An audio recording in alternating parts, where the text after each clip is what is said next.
Olá pessoal, tudo bem? Como vocês estão? Mais uma vez aqui Fernando Tolentino para que a gente possa conversar um pouco a respeito do direito processual civil, tendo aí o enfoque na preparação para a primeira etapa do exame de ordem. No nosso vídeo de hoje eu quero continuar com vocês uma conversa que já iniciamos a respeito da tutela provisória. No vídeo anterior a gente falou um pouco a respeito dos aspectos gerais da tutela provisória, tendo aí um enfoque nos artigos 294 até 299 do Código de Processo Civil. Neste vídeo de hoje eu quero falar um pouco mais a respeito das espécies de tutela provisória, da tutela provisória de urgência e da tutela provisória da evidência, tentar fazer aí uma análise que nos permita até mesmo traçar as principais características de cada uma delas, bem como diferenciá-las, evitando assim dúvida, evitando assim confusão. A tutela provisória de urgência, a gente trabalha com situações nas quais nós precisamos de agir de forma rápida, de forma célere, impedindo a ocorrência de um dano.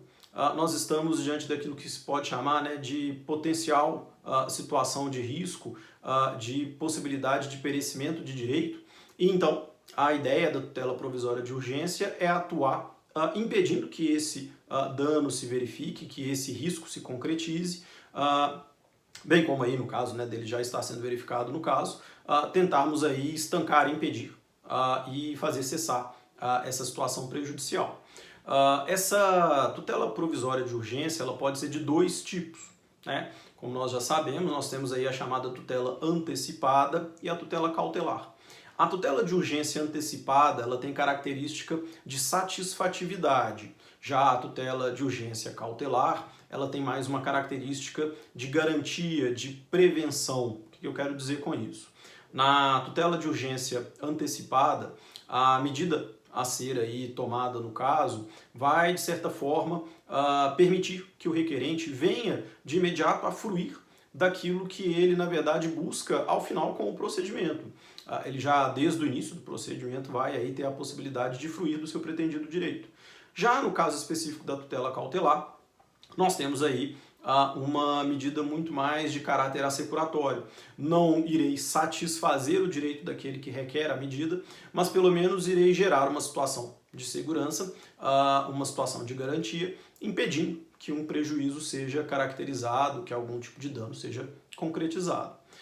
Trabalhar com a tutela de urgência demanda que inicialmente nós tenhamos aí um foco muito claro nos requisitos previstos no artigo 300 do Código de Processo Civil. Lá nós temos dois requisitos. A gente tem aí que alcançar a demonstração em juízo da probabilidade do direito alegado, a plausibilidade do direito alegado pela parte, o que alguns autores chamam de fumus boniuris. Mas também nós precisamos aí ter a capacidade de demonstrar em juízo que estamos diante de uma situação de possibilidade de ocorrência de um dano ou de risco ao resultado útil do processo, dentro aí daquilo que o próprio artigo 300 vai dizer. A ideia, como alguns autores costumam chamar, é estarmos diante de uma situação de perigo in mora, de perigo na demora.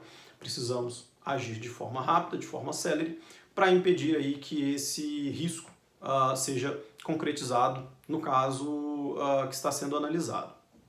Ainda dentro do artigo 300, a gente tem alguns detalhes importantes. Primeiro, o parágrafo 1º, ele autoriza o juiz ou a juíza do feito condicionar o deferimento da tutela de urgência à prestação de caução, seja ela real ou fidejussória. Querendo ou não, a medida que está sendo aí tomada no caso concreto, ela é baseada em um juízo de probabilidade. Nós ainda não temos certeza jurídica, o que só vai ser alcançado lá ao final com a tutela definitiva. Sendo assim, é possível imaginar que ocorra algum tipo de modificação ou revogação. E diante dessa situação, se o requerido sofreu dano, essa caução eventualmente prestada já estaria ali com vistas a ressarcir esses danos porventura ocasionados. Cuidado que o próprio parágrafo 1º fala que essa caução será dispensada das pessoas que têm aí uma hipossuficiência econômica. Eu não posso exigir a prestação da caução de uma pessoa economicamente hipossuficiente, porque isso seria, na verdade, negar a ela o direito ao acesso à técnica da tutela de urgência. O parágrafo 2º traz uma norma dizendo aí que essa tutela provisória de urgência ela pode ser deferida liminarmente ou mediante audiência de justificação. O que isso significa? Liminarmente, antes mesmo da oitiva da parte requerida, isso inclusive está de acordo com o que se encontra previsto no artigo 9º, parágrafo único do Código de Processo Civil, a ideia, né, da chamada inaudita altera parte, bem como a ideia de termos aí a designação de uma audiência de justificação no início do desenvolvimento daquele determinado procedimento. A audiência de justificação, como nós já sabemos, é um espaço para a oitiva de testemunhas, que são aí apresentadas pelo requerente da tutela de urgência, para que essas testemunhas tragam aí dados, tragam aí informações que busquem demonstrar aquilo que está sendo alegado e convencer aí o juiz ou a juíza no sentido do deferimento daquela determinada tutela de urgência. Ainda dentro do artigo 300, muito cuidado com o parágrafo 3º, que traz um requisito negativo. O que significa isso? O parágrafo 3º fala que no caso específico da tutela antecipada, isso não é aplicável à cautelar, somente à antecipada, o deferimento dessa tutela provisória antecipada, ela deve estar vinculada à reversibilidade dos efeitos da medida. O que significa isso? Na hora que o juiz ou a juíza vai lá fazer uma análise, né, um cotejo dentro da sua cabeça, defiro ou não defiro, ele tem que pensar, para deferir a tutela antecipada, eu tenho que estar diante de uma medida que eu consiga depois reverter os efeitos. Mais uma vez, ocorrendo aí a revogação ou modificação da situação fática e da medida, obviamente, né, que estaria sendo revogada no caso, eu preciso conseguir voltar ao status anterior, né, desfazendo então aí aqueles eventuais efeitos que foram caracterizados no caso. Se eu não consigo fazer essa ideia da reversibilidade, eu não devo então deferir a tutela antecipada. É claro que existe entendimento jurisprudencial tanto do STF quanto do STJ, ao longo aí já de vários e vários anos, que trabalha com a chamada irreversibilidade recíproca. Nesses casos, é sim possível o deferimento, até por uma questão de ponderação, vamos dizer assim, de qual seria o direito mais relevante no caso, né? O daquele que é o requerente da medida ou do requerido, isso sempre sendo analisado em cada caso concreto. Dando um pulo no artigo 302 do Código, ele traz uma regulamentação relativa à responsabilidade objetiva do requerente da tutela de urgência. Em que sentido?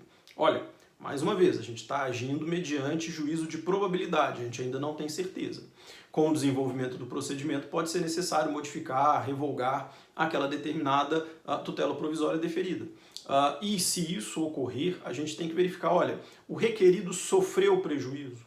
O requerido sofreu algum tipo de dano? Se sim, nós devemos liquidar, apurar que os danos foram esses e, inclusive, executá-los dentro dos próprios autos onde foi aí deferida a tutela provisória de urgência, sempre que possível. Essa responsabilidade objetiva está indicada lá em 4 situações no artigo 302. A primeira delas, quando nós temos aí uma sentença que seja desfavorável ao requerente, seja uma sentença terminativa ou uma sentença definitiva. Em segundo lugar, quando nós tivermos o deferimento de uma liminar em uma tutela de urgência antecedente, mas o nosso requerente ele não fornece os meios necessários para a citação do requerido dentro do prazo legal de 5 dias. Em terceiro lugar, quando por qualquer motivo cessar a eficácia da medida que foi aí concedida naquele determinado caso, por exemplo, a gente pode imaginar as hipóteses previstas no artigo 309 do Código de Processo Civil. E por fim, a quarta situação que está prevista lá no artigo 302 diz respeito aí à pronúncia, ao reconhecimento da prescrição ou decadência do direito de fundo que estaria sendo pleiteado pelo requerente da medida.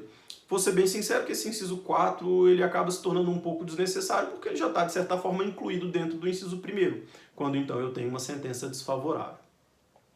Fazendo um pulo agora com o enfoque já na tutela da evidência, que está regulada principalmente no artigo 311 do Código de Processo Civil, a gente tem que ter em mente que a tutela da evidência trabalha com situações onde, desde o início do procedimento, nós temos a capacidade de identificar que existe um elevado grau de probabilidade de que aquilo que o nosso requerente alega será demonstrado ao final, que muito provavelmente ele realmente é o titular do direito, que está sendo discutido, que está sendo debatido naquele determinado caso.